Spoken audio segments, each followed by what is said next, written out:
महिला आरक्षणाच्या आडून जे डिलिमिटेशन किंवा परिसीमन बिल संसदेमध्ये सरकारने सादर केलं होतं ते नामंजूर झालं आणि त्याला इंडिया अलायन्सच्या लोकांनी जोरदार विरोध केला. कारण ज्या प्रकारचं ते बिल होतं त्याच्यानुसार सरकारच्या हातामध्ये एकतर्फी पॉवर येणार होती की जे मतदारसंघ आहेत ते ज्या प्रकारे त्यांना पाहिजे त्या प्रकारे ते त्यांची मांडणी करू शकत होते.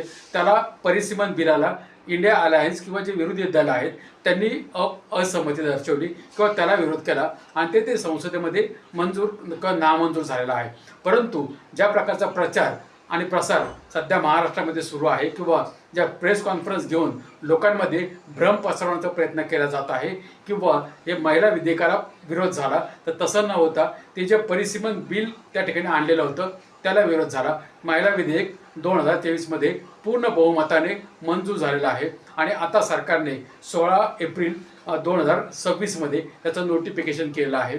म्हणजे 3 वर्षांनंतर खरं तर सरकारने हे नोटिफिकेशन का केलं याचं उत्तर लोकांना मिळालं पाहिजे. परंतु जे काय झालेलं आहे त्याच्यानुसार हा कायदा संमत झालेला होताच, आता तो लागू पण झालेला आहे.